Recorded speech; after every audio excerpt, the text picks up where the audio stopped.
Hey everybody, welcome back. So this time we are going to design a control cavity. If we have time to make both templates, plus a template for the cover, and by both templates I mean the template for the cavity and the template for the route where the cover sits down inside. Take it on the bench, show you what I got so far.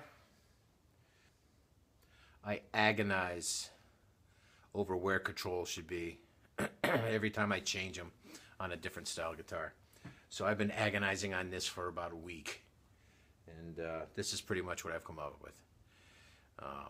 So let's take you down and show you where we are. All right, so I made this little drawing here.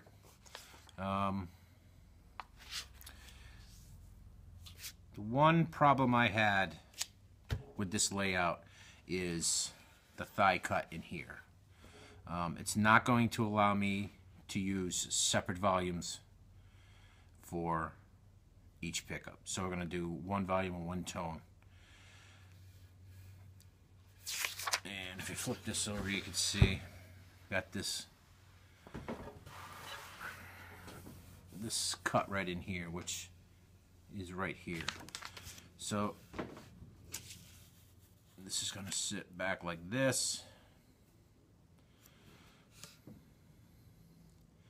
It's a little wider this way than I would normally like it. I don't like huge control cavity covers, but you know, it is what it is. So it's going like this.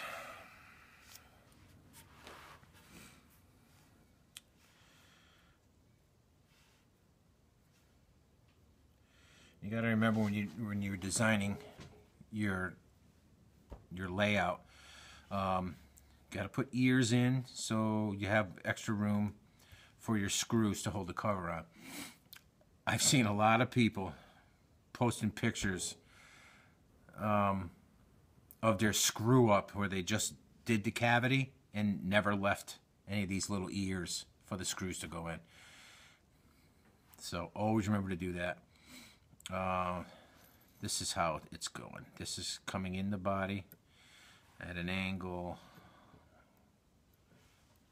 like this, and it's going to be that far in, so you can just grab the end, pull it out. It's going to keep your end of your patch cord out of your way, so you don't hit it, break it. You know, those plastic plates people, well, the companies put them on here. Volume's there. Tone is here. I'm using a switchcraft type of 3-position switch. I just like them better. I don't like those blade switches. And we got our coil split switch, which is going there. The one thing I did design into this cavity, which I didn't design into the cavity for the troublemakers, is a flat section here in the cavity for this nut. In the troublemakers, I had to chisel it out to make it flat. This time it's going to be taken care of right off the bat. So that is basically how everything's going to sit. So there's enough room in there to solder everything up. Unfortunately, there's not enough room there for 3 knobs and 3 pots. So we're just going to go one volume, one tone.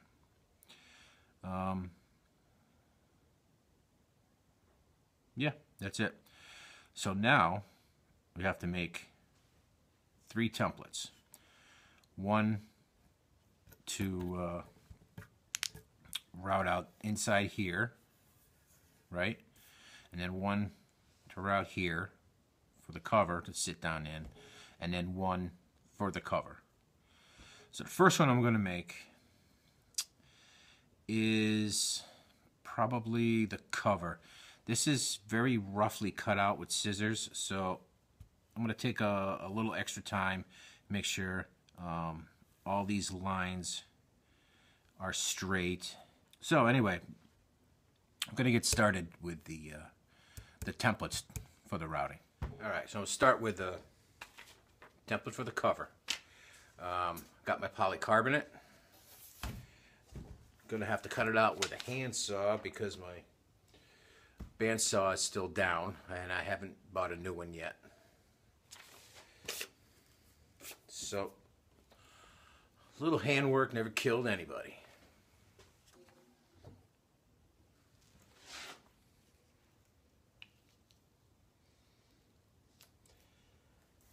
Luckily, got a nice section here, so if I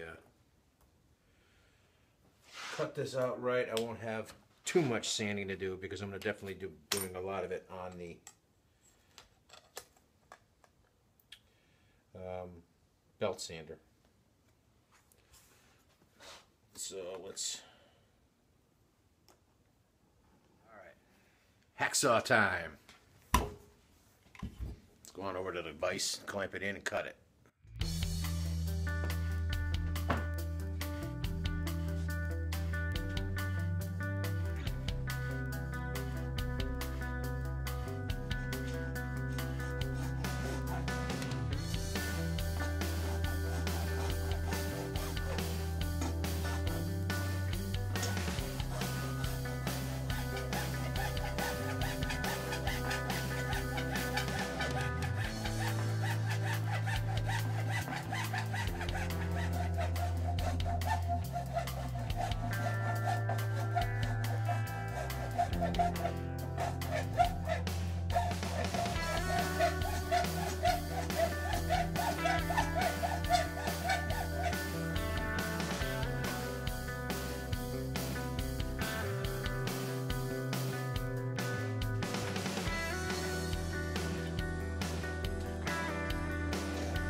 All right, it's a rough outline, and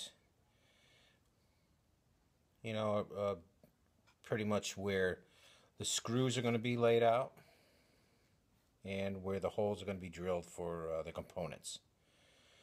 So now let's shape up the outside and see what we come up with.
So now I'm going to use a wood block with sandpaper on it and get all the inconsistencies off of that that arc there.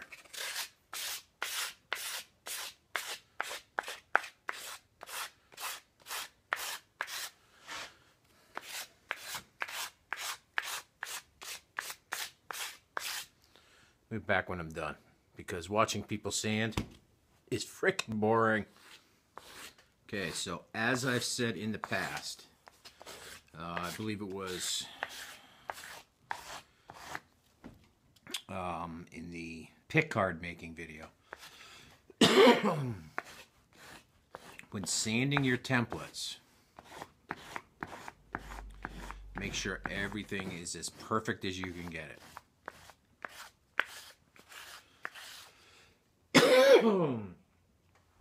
Excuse me. Because every inconsistency in your template will be transferred to your work.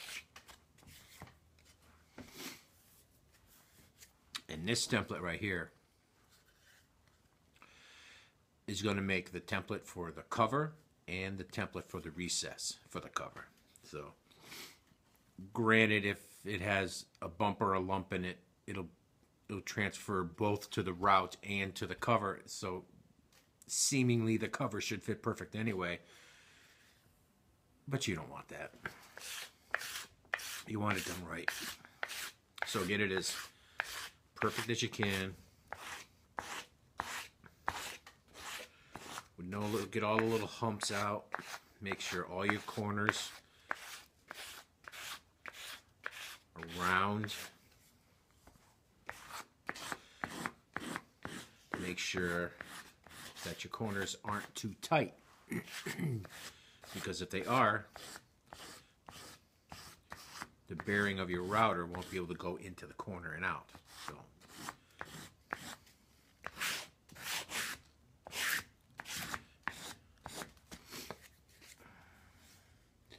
run your finger along any sections that have an arc to them, and you can feel the inconsistencies and go back and take care of them. Especially if you can see them, and I can definitely see them.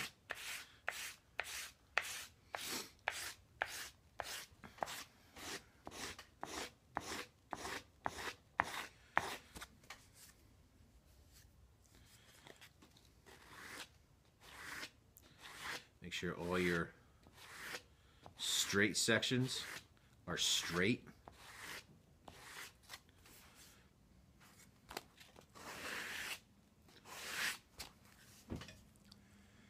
See how nice and straight that is?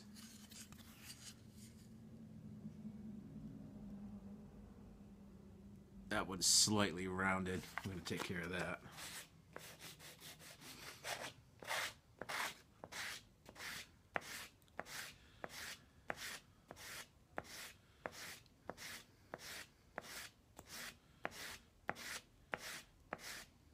You want to make sure you do this the best you can so you end up with a nice clean looking route and cover that fits in it. Alright, I got some more sanding to do. We'll be back. Okay, so it took a little longer than I expected. So I don't want to make this video too long, so we're going to make the templates next time.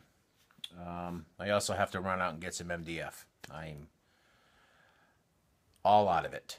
So we will do the templates next time, I promise. So in the meantime, you guys behave yourself, and we'll see you in the next video. Peace.